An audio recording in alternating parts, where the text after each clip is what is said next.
Guys எல்லாருக்கும் good morning. பார்த்துட்டிங்களா? எல்லாருக்கும் தெரிஞ்சுக்கிடுச்சா? அவன் கரெக்டாக 8:15 மணிக்கு தான் வந்தான். அவன் காலையில் இந்நேரம் வருவான்னு கூட தெரியல. நாங்கள் வீடியோ போடுறதுக்காக யதார்த்தமாக உட்காந்து நான் தான் நிறைய வாட்டி உங்கள்கிட்ட சொல்லியிருக்கேனே, நாங்கள் வீடியோ போடுறதுக்கு முன்னாடி ஒரு சில பர்சனல் விஷயம், அதாவது எங்களுக்குள்ளே இருக்கக்கூடிய விஷயம், நீங்கள் உடனே மான்வேட்டா அப்படி போயிடாதீங்க. வரவு செலவு என்ன ஏது யாருக்கிட்ட யார் இப்போ எதிரிகள் கிளம்பியிருக்காங்க, யார் புதுசாக வந்திருக்காங்க, கமாண்டர் என்ன போடுறேன், அதுக்கு எப்படி ரிப்ளை பதில் கொடுக்கணும் அப்படின்னு சொல்லி நாங்கள் நீங்களே அப்படி இந்த மீட்டிங் போடுவீங்க. அந்த மாதிரி நாங்கள் வீடியோ போடுறதுக்கு முன்னாடியே மீட்டிங் போடுவோம். இந்த மாதிரி போட்டு பேசிட்டு இருக்கும்போது தான் திடீர்னு கேட்டு சவுண்டு கேட்டுச்சு. எங்கள் வீட்டில் கேட்டு யாரும் திறக்க மாட்டாங்க.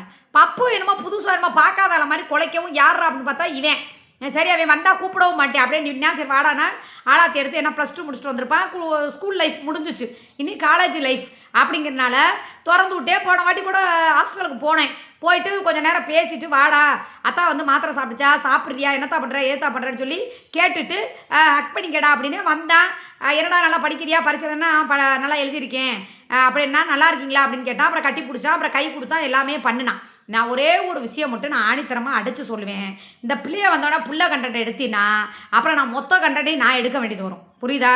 ஒரு நாள் பிரியாணி எனக்கு வேண்டாம், நீங்கள் கொண்டு வராதீங்க, நாங்களாம் தொடவே மாட்டோம் அப்படின்னு சொல்லிவிட்டு ஒரு 2 பிரியாணியை ஒரே ஆள் உட்காந்து தின்னாங்க. அந்த மாதிரி குடும்பம் மாதிரிலாம் என்னை நினச்சிக்காத. திலீப்பாவை பொறுத்த வரைக்கும் பிடிக்கலையா ஒதுங்கி போவேன். ஆனால் யாரையுமே காரியம் ஆகுனா ஒருத்தவங்கள தாங்கிறது, காரியம் முடிஞ்சோன்னு அவங்கள கழட்டி விடுறது, இப்படி தான் அவன் பிரச்சனை. பாண்டிச்சேரி பிரச்சனையில் அந்த பெயில் எடுத்து அலைஞ்சு எல்லாம் பண்ணுற வரைக்கும் உள்ளுக்குள்ளே மனுரூமம் வரைக்கும் நான் தான் ஃபோன் பேசுனேன். ஏதோ ஒன்றும் கவலை இல்லைடா, ஒன்றும் பயப்படாதடா, எதுவும் இது பண்ணாதடான்னு சொல்லி நான் ஃபோன் பேசினேன்ல. அப்போ அவன் என்ன சொன்னான்? ஊவை தவிர வேறு என்னடா சொன்னான்? நான் அவுத்து விடவா எல்லாத்தையுமே?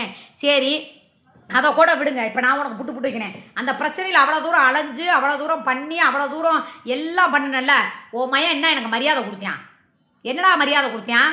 உங்கள் அம்மா பாத்தியா ஓதுறாங்கன்னு சொல்லி வர்றோம். சரி, அவளும் நானும் அடிச்சுக்கிறோம், மண்டையை பிறந்துக்கிறோம், பொம்பளையும் சண்டை என்னமோ பண்ணிட்டு போகிறாளுங்க அப்படின்னு சொல்லிட்டு விட்டுட்டு ஒதுக்கி போய் இருந்திருந்தா கூட பரவாயில்ல. என் மேலே என் பனியனை கலட்டி வீசினது யார்? என்னை அப்படியே மேலே இழுத்தது யார்? இந்த கதவுல பிடிச்சி தள்ளி இந்த தழும்பு அவங்கெல்லாம் போடல. அந்த இரும்பு கதவு இருக்குது கீழே, அவங்க அம்மா வீட்டு படி மேலே ஒரு கதவு இருக்குது. அந்த இரும்புல போய் ஏதோ துரு பிடிச்ச மாதிரி இருந்தோம், போய் கிழிச்சிருக்குன்னு நினைக்கிறேன். கூட சேர்ந்து இவ்வளோ தூரம் நமக்கு உதவி செஞ்சுருக்காங்களே, இவ்வளோ தூரம் நமக்காக அலைஞ்சிருக்காங்களே, எவ்வளோலாம் கஷ்டப்பட்டுருப்பாங்கன்னு சொல்லி கஷ்டப்பட்ட எங்களுக்கு தெரியும் எங்கெங்கே அலைஞ்சோம் என்னென்ன பண்ணணும்னு. அவ்வளோ தூரம் உதவி செஞ்ச என்னையவே என்ன இருந்தாலும் நம்ம வயசுக்கு பெரியவங்க, நான் அப்பா கூட வாழ்கிறேன், குத்தியா வப்பாட்டி இல்லை சித்தி பெரியம்மா, ஏன்னா நியூஸ்லேயே சித்தின்னு போட்டாங்க. நான் அந்த முறையே நான் உங்கள் குடும்பத்துக்குள்ளே நான் வச்சுக்கவே மாட்டேன். அப்படி இருக்கும்போது ஓமையே என்ன நன்றி விசுவாசத்தோடு இருந்தேன் சொல்ல. நீ கூட இவனை வளர்த்த, ஆனால் அதையும் தாண்டி அவன் என்ன மாதிரி பிரச்சனையில் சிக்கி என்ன மாதிரி இருந்தேன், நான் என்ன மாதிரி உதவி செஞ்சேன், எங்கெங்கே அலைஞ்சேன், அந்த பீரியட் கூட பார்க்காம இவன் என்னடா நன்றியை காட்டினேன். அன்றைக்கி அவளும் சேர்ந்து அடித்து, அது மட்டும் இல்லாமல் உன் குடும்பமே மொத்தமாக சேர்ந்து அடிச்சிச்சு. அவனுக்கு செஞ்ச நன்றியை பூரா மறந்துட்டு நமக்காக இந்த இவ்வளோ பெரிய உதவி செஞ்சாங்களே, இவ்வளோ பெரிய தியாகத்தை செஞ்சுருக்காங்களே, சரி பொம்பளை அடிச்சுக்கிட்டோம், அத்தா இருக்காங்க, அம்மா இருக்குது, அதை அவங்க 2 பேர் பிரச்சனை என்னமோ பண்ணிக்கிட்டுன்னு சொல்லிட்டு நல்லவனாக இருந்திருந்தா, நீ நல்லா சொல்லி வளர்த்துருந்தா, வளர்ப்பு கரெக்டாக இருந்திருந்தா, டேய் போடாங்கிட்டு போல பொம்பளை அடிச்சுக்கிறாங்க வச்சுக்கிறாங்கன்னு சொன்னால் நான் பார்த்துக்கிறேன், நான் விலைக்கு விடுவேன், நீ எதுக்குடா ஊடா நுழையிற பண்ணுற வைக்கிற அப்படின்னு சொல்லி நீ கேட்டிருக்கணும். நீ ஒரு நல்ல அப்பனாக இருந்திருந்தா நீ சொல்லியிருந்துருக்கணும். அவன் அடிக்க விட்டு என் உடம்புல கை வச்சு என் பனியனை கிழிச்சு என் பனியனை மேலே தூக்குற வரைக்கும் எல்லாமே நடந்துச்சுல்ல. மொத்த குடும்பமும் சேர்ந்து ஒன்றா தானே நடச்சிங்க. என்ன உங்கள் குடும்பத்துக்கு நான் செய்யாமல் இருந்தேன், என்ன நல்லதுக்கிட்ட அது பண்ணாமல் இருந்தேன்? எப்போ அவன் ஃபோன் பண்ணாலும் ஐயோ என்னம்மா அன்றைக்கி ஆக்சிடென்ட் ஆனப்போ கூடங்க இவனுக்கு ஃபோன் வரல, எனக்கு தான் ஃபோன் வந்துச்சு. நேற்று கூட ஒரு விஷயமா ஃபோன் இவர் எடுக்கல பொழுது ஏதோ எமர்ஜென்சின்னு கூப்பிட்டேன், இந்தப்பா அப்படின்னு கொடுத்தேன். எதுக்கு கூப்பிட்றீங்க, எதுக்கு பேசுகிறீங்க? முதல்ல நன்றினா என்ன, வயசு கூட மரியாதைனா என்னன்னு குடும்பத்துக்கு முதல்ல சொல்லி கொடுறா. நன்றி கேட்டவன் இவ்வளோ தூரம் பண்ணதுக்கு பின்னாடி ஒரு என்ன இருந்தாலும் வயசில் ஒரு மூத்தவங்க அவங்க மேலே போய் நம்ம கை வைக்கலாமா அப்படின்னு சொல்லி யோசிச்சிருக்கணும். மரியாதை நானாக என் பிள்ளைக்கு சொல்லி கொடுக்காம வளர்க்கல. ஒரே ஒரு விஷயந்தான், இப்போ கோகுல் இருக்கானா, அவனுக்கு ரொம்ப சின்ன பிள்ளையிலேருந்தே அவனுக்கு தெரியும். திலீப்பா அவங்க அப்பாவை தவிர அவன் என்கிட்ட சொன்ன ஒரே விஷயம், அம்மா நீ என்ன வேணாலும் பண்ணிக்க, எப்படி வேணாலும் லைஃப்பை வாழ்ந்துக்க, எனக்கு அதை பற்றி தேவை கிடையாது. ஆனால் அப்பாங்கிற அந்த ஒரு வார்த்தை, நான் அப்பாவை தவிர நான் யாரையும் கூப்பிட மாட்டேன். அவனும் பாலாவும் போய் நான் நிறைய விஷயம் மீடியா கூட நான் சொல்லலை, நான் முந்தா நாள் கூட சொன்னேன். அவன் என்னை கூப்பிட்டாங்க, நீ என்ன நான் கோகுலை பார்க்க போலான் இருக்கேன், இப்படி ஒரு பிள்ளைய கூட்டிகிட்டு போயிட்டேன், நான் எப்படி ஒரு பிள்ளைய மட்டும் பார்ப்பேன், இனிமேல் நான் எப்படி பார்ப்பேன், ஏதோ இந்த லீவுக்கு தான் இந்த ஸ்கூலில் படிக்கிறாங்கன்னு சொல்லி நான் போய் பார்க்க வைக்க இருந்தேன், இப்படி இந்த மாதிரி பண்ணிட்டியே, சரி நீ எதுக்கு தனியாக இதுக்கு போனேன், காரில் தானே போவேன் வைப்ப அப்படின்லாம் கேட்டேன். உனக்கு என்ன சொல்ல வர, அதை மட்டும் சொல்லணும்னா அவனுக்கு மனசே ஒரு மாதிரி ஆயிடுச்சு. நாங்கள் 2 பேருமே 2 பிள்ளைய பிரித்து கூட்டிகிட்டு வந்துட்டோம். இல்லை ஒரு பிள்ளை விட்டு ஒரு பிள்ளைன்னா நான் சாப்பிட கூட 2 பேருமே அந்த மாதிரி கேரக்டர் தான். அவனும் போய் பார்க்க மாட்டான், ஒரு பிள்ளைய விட்டு ஒரு பிள்ளைய பார்க்க மாட்டான். அதே மாதிரி நான் ஒரு பிள்ளைய விட்டுட்டு ஒரு பிள்ளைய வந்து நான் ரம்ஜானுக்கு கூட பிரியாணி சாப்பிடலாம், அது உங்கள் எல்லாருக்குமே தெரியும். அப்படிங்கும்போது நாங்கள் 2 பேருமே எங்கள் பிள்ளைய எப்படி வளர்த்துருக்கோம், எப்படி ஒழுக்கத்தோடு வளர்த்தோம், எப்படி மரியாதையோடு வளர்த்தோம் அப்படின்னு சொல்லி அவள் என்கிட்ட கேட்ட ரெக்வஸ்ட்டு, உனக்கு பிடிச்ச வாழ்க்கையை நீ வாழ்கிற, நான் எதையுமே தலையிட மாட்டேன். ஆனால் அப்பாங்கிறத நான் யாரையும் சொல்ல மாட்டேன். நீ என்ன தலகள் தான் நின்னாலும் சரி, அவரை நான் வந்து அப்பான்னு சொல்ல மாட்டேன்னு. அதுவும் நான் கட்டாயப்படுத்தி அத்தான் நல்லா இருக்கியான்னு கேள்றா பேசுகிறான்னு நான் பேசுவேன். பிள்ளைங்க மனசில் வந்து சரி நான் கேட்குறேன், நீ இருக்கில்ல, இப்போ ஆனந்த் வந்து ஆதார் கார்டில் இருக்கேன், அப்பேன்னு சொல்லுன்னா அவங்க சொல்லுவாங்களா? அப்பா அப்பான்னு கூப்பிடுனா கூப்பிடுவாங்களா? சரத்து இருந்தேன் 4 வருஷம் புருஷனாக வாழ்ந்தேன், அவனை போய் அப்பான்னு சொன்னா உன் மயன் சொல்லுவானா? இதே இப்போ இருக்கானே புச்சி, யாரு புச்சி புச்சி புச்சியை போய் அப்பான்னு சொல்லு, மரியாதை கொடு, டேடின்னு கூப்பிடு அப்படின்னா கூப்பிடுவாங்களா? யாராக இருந்தாலும் நியாயமாக பேசணும். இவங்களெல்லாம் வந்து போன கள்ள புருஷன் எல்லாரையுமே டாடின்னா டாடின்னு கூப்பிடுவானா? என்ன இருந்தாலும் ஒன்றைய பெத்த நீ பெத்த பிள்ளைங்க ஒன்றைய மட்டும்தானே அப்பான்னு கூப்பிடுதுங்க. வர்றவன் போறவே அவ அரிப்புக்கு 1000 புருஷன் வச்சுக்குவா, அவள் தேவைக்கு 1,00,000 புருஷன் வச்சுக்குவா. 50 வயசில் பேம்பர்ஸ் மாட்ட வேண்டிய பேர வயசில் போய் ஒரு கள்ள புருஷன் வச்சுருப்பா. ஓ மைண்டில் போய் அப்பான்னு கூப்பிடு சொன்னால் இழுத்து நாள் செவனியோட விட மாட்டேன் அவளை. சொல்லும் போதில் பார்ப்பேன், நான் ஏதாவது தப்பாக பேசுகிறேன் நீங்கள் சொல்லுங்கள்.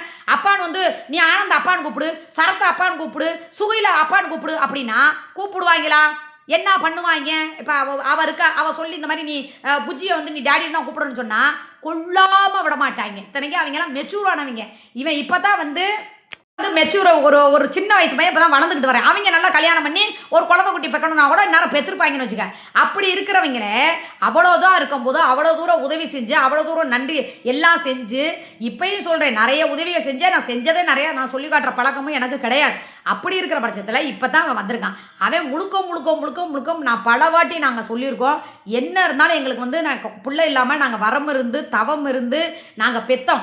அது மட்டும் இல்லாமல் இவன் மாசமான உடனே பாலா விட்டுட்டு ஓடி போய் நானும் எங்கள் அம்மாவும் கஷ்டப்பட்டு என்னை நான் பிரசவமாகி 8 மாதமோ 3 மாதமோ ஏதோ நினைக்கிற குழந்தை என் பொண்டாட்டி எங்கே என் பிள்ளை எங்கன்னு அவன் குடும்பத்தையே எதிர்த்து எங்களை எங்கே இருக்கிறோம்னு சொல்லி தேடி கண்டுபிடிச்சி அவனை வந்து அவ்வளோ தூரம் வளர்த்தேன். அவனா செத்து போயிடுவான். ஏன்னா திலீப்பா மேலே ஏன் ரொம்ப உயிராக இருக்கிறேன், பாலா மேலே ஏன் திலீப்பா உயிராக இருக்கான்னா அவனை செத்து போயிடுவான்னு சொல்லி சுக்ரா ஆஸ்பத்திரியில் வச்சு எழுதி கொடுத்தாங்க. உட்காந்து அவன் எவ்வளோ அழுதுருப்பான் எவ்வளோ பண்ணியிருப்பான்னு எங்களுக்கு தெரியும். கோகுலை விட எங்களுக்கு திலீப்பா மேலே தான் ரொம்ப பாசம். ஏன்னா அவன் தான் ரொம்ப வறுமையில் வளர்ந்தவன், தாய்ப்பால் இல்லாமல் இருந்தவன், சாப்பாடு இல்லாமல் இருந்தவன், அவ்வளோ கஷ்டப்பட்டவன், அவ்வளோ தூரம் வளர்த்தவன். அப்படி இருக்கும்போது என்ன இருந்தாலும் நான் சொல்கிறேன், நீ கோடி கோடியாக செஞ்சாலும் நான் இப்போ நானே இந்த மாதிரி இருக்கேன். என்ன சொல்கிறேன், நீ என்ன தான் கோடி கோடியாக செஞ்சாலும் நீ வந்து அந்த புருஷங்கிற அங்கீகாரத்தை நீ பிடிக்க முடியாது. அதே மாதிரி நான் உனக்கு பொண்டாட்டிங்கிற அங்கீகாரம் கிடைக்காது. அதே மாதிரி தான் ஆகணும். நீ என்னதான் இருந்தாலும் வளர்த்தது அதே மாதிரி தான் அவன் சொன்னான். அது எப்படி நீ கஷ்டப்படும் போது எல்லாம் பண்ணும்போது அவர் வந்து உனக்கு ஹெல்ப் பண்ணணும், உனக்கு உதவியாக இருப்பார். இப்போ உனக்கு எல்லா தேவையும் முடிஞ்சோன்னா அவரை நீ தூக்கி வீசுவியா? உனக்கு நன்றி விசுவாசமாக இல்லையான்னு இந்த முருகன் மேலே ஆனே ஒரு வண்டி என்னை கேட்டேன். எங்கேயோ நாங்கள் 2 பேரும் வண்டியில் போனோம், ட்ரெஸ் எடுக்க போனோம்னு நினைக்கிறேன். அப்பா சொன்னான் அவன் மனசுக்குள்ளே எல்லாமே இருக்குது, ஏன் வெறுக்கிறான் அப்படின்னு சொல்லி பார்த்தீங்கன்னா, அப்படி இருக்கிற பட்சத்தில்ங்க எப்படி முதல்ல மனசு வரும் சொல்லு பார்ப்போம். நான் வந்து உனக்கு பொண்டாட்டி ஆயிட முடியுமா? இல்லை அவன் பெத்த பிள்ளையே ஆயிட முடியுமா? இந்த என்ன இருந்தாலும் சரி உன் பிள்ளைகளுக்கே அவ்வளோ தூரம் பண்ணுறேன். பெரியவனுக்கெலாம் கூட இந்த பட்டாசு வாங்கிட்டு வந்து தீபாவளிக்கு போய் பார்த்தீங்கன்னா கிட்டத்தட்ட ப்ரமோஷன் பண்ணி நாங்கள் அவ்வளோ கம்மியாக பட்டாசு வாங்கிட்டு வந்து அவ்வளோ தூரம் பட்டாசு நல்ல நாள் பெரிய நாள் ஓப்பனாக சொல்கிறேன். அவன்கிட்ட காசு இல்லை, வேறு காசு இல்லைன்னு சொல்கிறாரா? சரி இந்தா போ வச்சுக்கட்டும் அப்படின்னு சொல்லி எத்தனையோ வாட்டி நான் பண்ணியிருக்கேன். நான் அதெல்லாம் சொல்லி கூட காமிச்சதில்லை. ஏன்னா பெரியவன் வந்து ஒரு ஜென்யூனான டைப்பு. எப்போவுமே வந்து எந்த ஒரு இதுலையும் வராமல் பெரியவன் பார்த்துருக்கீங்களா? யார் உங்கள் சிக்காவோட அவன் பெரிய பையன் அசார் இருக்கானே, அவனுக்கு இந்த மீடியா பிடிக்காது, ரீல்ஸு பிடிக்காது, பப்ளிசிட்டி பிடிக்காது. அவன் தனியாக பண்ணிக்குவான். ஆனால் இவங்க தான் எங்கள் அம்மா அப்பா அப்படின்னு சொல்லிட்டு அந்த மீடியாவுக்குள்ளே வர்றதுங்க வர சொல்லுங்க பார்ப்போம். அவன் பெத்த பிள்ளையவே அவன் காட்ட மாட்டான். அவன் இவங்களை வந்து ஒரு தாய் தாப்பனா மதிக்கவே மாட்டான். 2வது ஒரு இதே பண்ண மாட்டான். அப்படி ஒதுங்கி போய் தானே அவன் இருக்கான். இதே சின்னவன் என்ன பண்ணியா ரீல்ஸ் போடுறது, அதுக்கப்புறம் வந்து இந்த இன்ஸ்டாகிராமில் இருக்குதான் பிரச்சனை சிக்கிச்சு. இப்போ அடுத்து வந்து பார்த்தீங்கன்னா அவனுக்கு வந்து இந்த மீடியாங்கிறது மோகம், பெரியவனுக்கு மீடியாங்கிறது பிடிக்காது. 2 பிள்ளையுமே அப்படி தானே இருக்குது. அப்போ இவன் வந்து கோவில் பாருங்க, அந்த இப்போயே வந்து இந்த 6 பேக் வைக்கிறேன்னு என்னமோ கம்மி இது போட்டிருக்கானா, எனக்கு அனுப்புனாங்க. எனக்கா இவன் என்னமோ இப்படியெல்லாம் வச்சிருக்கேன் அப்படிங்கும்போது 6 பேக்குங்கண்ணா போடா அங்கிட்ட குண்டியாக கழுவ தெரியாது, இதெல்லாம் 6 பேக் வைக்கிறான்னு சொல்லிட்டு. ஒரு வீட்டில் 2 புள்ள இருக்குன்னா அது 2 விதமாக தான் இருக்கும், 3 புள்ள இருக்குன்னா அது 3 விதமாக தான் இருக்கும். அப்படிங்கும்போது நானே அப்படி இருக்கும்போது அப்பா நீ என்னை அப்பா நீ ஏற்றுக்கன்னா நீ நடந்துக்கிற நடைமுறையை பொறுத்து தான். அவங்க சின்ன பிள்ளையிலேருந்து உன்னை பார்த்துக்கிட்டு இருக்காங்க. நீ என்ன பண்ணுற? அவங்க இருக்கும் போதே அந்த தேனா இந்த தேனா இப்படி போனவா அப்படி போனவா அதில் போனவா இதில் போனன்னா ஊர் மேலே போன அவுசாரி ஊர் மேலே போகிற ஒரு தேனாவையே இப்போ வரைக்கும் ஊர் மேலுக்கு கழட்டி காட்டுற ஒருத்தியவே நீ பொண்டாட்டின்னு சொல்லும்போது அவள் ஆத்தா 1000 பண்ணியிருந்தாலும் நம்மளே வளர்க்கத்தானே நம்ம அம்மா கஷ்டப்பட்டுச்சு. நம்ம அப்போ இதே பாலவிநாயகமாக இருந்திருந்தா நீ பேசுகிற கெட்ட வார்த்தைக்கு அடிச்சே கொண்டிருப்பேன். நான் உண்மையாலுமே சீரியஸாக சொல்கிறேன். திலீப்பாவோட கேரக்டரை பாலா மட்டும் நீ பேசுகிற இந்த வார்த்தை 2 வார்த்தை அவன் பேசியிருந்தானா, ஏன்னா பாலா திலீப்பாவோட கொஞ்சம் குட்டை சரியா. ஆனால் திலீப்பாவோட பெரியப்பா நல்ல ஹைட்டு, எங்கள் மாமனார் நல்ல ஹைட்டு. அதனால் என்ன சொல்கிறேன்னா திலீப்பாவா ஒரே அட்டி. அதனால தான் ஹாஸ்டல் போனால் கூட பேசாமல் இருக்கிறியா இல்லையா அப்படின்னு சொன்னாலும் அமைதியாக போவேன். அவன் திலீப்பாவுக்கு இப்போ ரொம்ப பயப்பட ஆரம்பிச்சிட்டான். அப்படிங்கும்போது அவன் ஒவ்வொரு நேரமும் நம்ம அம்மா கூட இருந்துக்கிட்டு நம்ம அம்மாவை இவ்வளோ கேவலமாக பேசுகிறாரே அப்படின்னு அன்றைக்கி என்ன கேட்டான்னு மட்டும் நீங்கள் கேளுங்களேன். பிரச்சனை ஓடிக்கிட்டு இருக்கு. என் ஃப்ரெண்டு நின்றுக்கிட்டு இருக்கிறா. அப்போ கேட்குறேன், இவங்க அப்பெல்லாம் இருக்கான், இது வரைக்கும் போய் பார்த்துருப்பானா, ஏதாவது வாங்கி கொடுத்துருப்பானா, ஏதாவது பண்ணியிருப்பானா அப்படின்னு கேட்டப்ப திலீப்பா ஒரே ஒரு வார்த்தை தான் கேட்கலாம், ஆமாவா இல்லையான்னு மட்டும் கேளுங்க. எங்கள் அப்பா எங்களை பார்க்கல, எங்களுக்கு எதுவும் செய்யலைன்னு உங்களுக்கு தெரியுமா? நீங்கள் பார்த்தீங்களா? எங்கள் அப்பாவை முதல்ல நீங்கள் பார்த்துருக்கீங்களா? தேவையில்லாமல் எங்கள் அம்மாவுக்கும் உங்களுக்கும் தான் பேச்சு. நீங்கள் பேசுகிறீங்களா அதோடு ஸ்டாப் பண்ணிக்கங்க. எங்கள் அப்பாவெல்லாம் இழுக்கக்கூடாதுன்னு மூஞ்சியோ கொடூரமாக மாறுச்சு. அவன் கொடூரம் ஆனால் கண்ணெல்லாம் செவந்து என்ன மாதிரி தான் கண்ணு செவந்து கண்ணு உள்ளே போயிடும் தெரியுமா. அப்படியே ஆத்திரம் கையில் இருக்கும் அவனுக்கு, எனக்கு தெரியும். அதனால தான் அவனை பார்த்தாவே நான் பயப்படுவேன். அப்படி இருக்கும்போது செஞ்சாலும் செய்யாட்டினாலும் அவனை பார்த்தாலும் பார்க்காட்டினாலும் அவன் பகா குடிகாரனாக இருக்கான், அவன் முள்ள மாதிரியா இருக்கான், முடிச்சவிக்கா இருக்கான், அயோக்கிய பலா இருக்கான். அப்பா தானே நீங்கள் எல்லாம் சொல்கிறீங்கல்ல, அப்பே வேற அவன் அப்பே வேறன்னு. அப்பே வேறையாக இருந்தால் எப்படி இப்படி துடிக்க முடியும்? எப்படி இப்படி இருப்பியா அவன் சொல்லு பார்ப்போம். அவன் பாலாங்கிற என் மேலேயே கூட அவனுக்கு பாசம் கிடையாதுங்க, ஏதோ அம்மா அவ்வளோதான் அப்படிங்கிற மாதிரி இருக்கான். ஆனால் பாலா தான் அவனுக்கு எல்லாமே. நாளைக்கு சாகிற வரைக்கும் அவன் என்ன திலீப்பா மைண்டுக்குள்ளே ஓடுதுன்னா நல்லபடியாக படிச்சுக்குவான். எனக்கு தெரிஞ்சு அவன் கூட சொல்லியிருக்கான், நல்லபடியாக படிச்சுக்கடா, ஒரு வேலைக்கு போய்க்கடா, நல்லபடியாக இருடா, அப்புறம் கூட நான் அப்பா வந்துடுறேன் அப்படின்னு. எனக்கு தெரிஞ்சு கூட இல்லை, நம்ம ஓரளவு செட்டில் ஆனோன்னா நம்ம அம்மாவையும் அப்பாவையும் சேர்த்து வச்சு நம்ம பார்த்துக்குவோம். அதுக்கு முதல்ல நம்ம ஒரு வேலைக்கு போவோம், அதுக்கு பின்னாடி அப்பாவை கூட நம்ம இதுக்கு வச்சுக்குவோம், கூட வச்சுக்கிட்டு கூட நம்ம ஒரு வேலையை போட்டு கொடுத்து கூட நம்ம கைக்குள்ளே வச்சுக்குவோம். நம்ம குடும்பமாக வாழணும், அதுக்கு நமக்கு இன்னும் கொஞ்சம் மெச்சூர் ஆகணும் அப்படிங்கிற மாதிரி இவன் யோசிப்பாங்கிறது எனக்கு தோணுது. நான் அதாவது எனக்கு பிடிக்காது பாலாவங்கிறது தெரியும், ஆனால் அவனுக்கு அவங்க அப்பாவை பிடிக்குதே. ஒரே வார்த்தை இதில் நான் பேசுகிறதுல என்ன தப்பு? 1000 கள்ள புருஷனாக இருந்தாலும் பெத்த பிள்ளை நல்லா அதாவது உண்மையாக இருக்கக்கூடிய பிள்ளையாக இருந்தால் யாரையும் அப்பான்னு கூப்பிடாது. அது ரத்தம் என்னவோ அதுதான் அது அப்பான்னு கூப்பிடும். நான் என் ஆசைக்கும் என் காமத்துக்காகவும் நான் 1000 பேரை வச்சுக்குவேன். 1000 பேர்த்தையும் அவன் அப்பான்னு கூப்பிடுவானே? கோவிலா விவரம் தெரியாதுக்கு முன்னாடி இருந்தே தெரியும், அதனால் அத்தான்னு கூப்பிடுவேன். அப்பாவை பிடிக்குமா அத்தாவை பிடிக்குமான்னு கேட்டால் எனக்கு 2 பேர் தான்மா பிடிக்கும் அப்படிமா. ஏன்னா அது ரத்தம், இது வளர்த்தா பாசம். திலீப்பா மெச்சூர் ஆகிட்டேன். நாளைக்கு காலேஜ் சரி, நாளைக்கு நான் காலேஜ் போகிறேன், கூட்டிகிட்டு போகிறேன். திடீர்னு காலேஜில் டீச்சர் சொல்கிறாங்க, ஏங்க உங்கள் ஹஸ்பண்டையும் நீங்களும் வாங்க, நாங்கள் ஃபோட்டோ எடுத்து இது பண்ணணுங்கும்போது நான் தவிர்க்கவே முடியாது. நாளைக்கு பேரண்ட்ஸ் நீங்கள் வந்து தான் ஆகணும். ஏன்னா இப்போ அவன் இல்லை செத்து போயிட்டான்னா வேறு பிரச்சனை. இவன் கண்டிப்பாக அவனை கேட்பாங்க, எங்கப்பா உங்கள் அப்பானோட எங்கள் அப்பா இருக்குன்னொன்னே அவனுக்கு ஃபோன் நம்பர் இல்லை, ஏதோ ஒரு நம்பரில் இருந்து கூப்பிட்றான், கூட இருக்கவங்க நம்பரா என்ன நம்பர் தெரியல, இல்லை புது நம்பர் வாங்கிட்டான்னு தெரியல, ஏதோ ஒரு நம்பரில் கூப்பிட்டு அப்படிங்கும்போது காலேஜில் வரும்போது நான் பேரண்ட்ஸாக வரணும், நாங்கள் பேரண்ட்ஸாக போய் தான் ஆகணும். அந்த இடத்துல நீ எப்படி நிற்க முடியும்? இனிமே தான் நீ சொன்ன மாதிரி இனிமே தான் எல்லாமே இருக்குது. என்ன இருக்கு? பாலாவும் நானும் சந்திக்கக்கூடிய வாய்ப்புகள் நீயே நினச்சா கூட முடியாது. அந்த ஆண்டவன் பார்க்கணும்னு முடிவு எடுத்துட்டா பார்த்து தான் ஆகணும். அது மட்டும் இல்லை, 2வது காலேஜுக்கெல்லாம் போகணுன்னா நாங்கள் போய்த்தான் ஆகணும். அப்படிங்கும்போது நான் என்ன சொல்கிறேன்னா, உனக்கு மரியாதை வேணும், உனக்கு எல்லாம் வேணும்னா அவங்க இருக்கிறப்ப இந்த கெட்ட வார்த்தை பேசுறது, இந்த 1000 தேனா போடுறது, உனக்கு பேசுகிறமா திட்டணுமா ரூமுக்குள்ளே கூட்டிகிட்டு போ, திட்டு. எனக்கு தெரிஞ்சு நீ அவாய்ட் பண்ணிக்கிறது நல்லதுன்னு எனக்கு தோணுது. முக்கால்வாசி நீ உன் வீட்டுக்கு போயிடுறது நல்லதுன்னு நான் நினைக்கிறேன். என்னக்கா திடீர்னு இப்படி சொல்லிட்டா அப்படிங்கிறது, நான் இது வெறுப்புக்கு சொல்லலை, ஒரு பாதுகாப்புக்கு சொல்கிறேன். ஏன்னா இந்த ஆள்வாயி இப்போ அமைதியாக இருக்காரா, வீடியோ போகிறோம் வர்றோம் பேசுகிறோம் வைக்க, அதெல்லாம் எந்த பிரச்சனையும் இல்லை. இவர் எடுத்தவுடனே என்ன பண்ணுறான் கோபத்தில், நான் அந்த லைவ்லேயே பார்த்துருக்கீங்களா, தேனா பூனா ஆனா ஊனா அப்படின்னு சொல்லி கெட்ட வார்த்தை பேசினா அவன் ஒரு வயசு பையன், கண்டிப்பாக கோபம் வரும், கை வச்சே போடுவான். நான் சொல்கிறேன், இருக்கிறியா நல்லபடியாக சாப்பிடு, நல்லபடியாக தூங்கு, ரீல்ஸ் போடுவான், வீடியோ போடுவான். இப்போ அவன் இருக்கிறப்ப கூட ரீல்ஸ் எல்லாம் நான் போட முடியாது, தொட்டு தழுவி. அதனால தான் நான்லாம் நிறைய குறைச்சிட்டேன். பார்த்தீங்களா, என் ஷார்ட்ஸ்லாம் இப்போ ஜோடியாக போடுற வீடியோவே வராது. ஏன்னா நான் வேணான்னு அவாய்ட் பண்ணிட்டேன். நாளைக்கு காலேஜுக்கு போகிறேன், நான் போகிறேன் அப்படிங்கும்போது நான் போயிட்டு வந்துடுவேன். நாளை பின்ன இவனை என் தங்கச்சியை சொன்ன மாதிரி 4 வார்த்தை 4 பேர் ஒரு இதாக பேசும்போது எனக்கு அதை மனசுக்கு ஏற்றுக்காது. அதனால் என்ன சொன்னால், முதல்ல ஓம் பிள்ளைக்கு அவ்வளோ தூரம் நான் அலைஞ்சப்போ ஓம் பிள்ளை என்ன எனக்கு விசுவாசம் காட்டுச்சு. நடு ரோட்டில் விட்டு ஒரு பொம்பளை தனியாக வந்தவளோ குடும்பத்தோடு சேர்ந்து அடிச்சிங்க.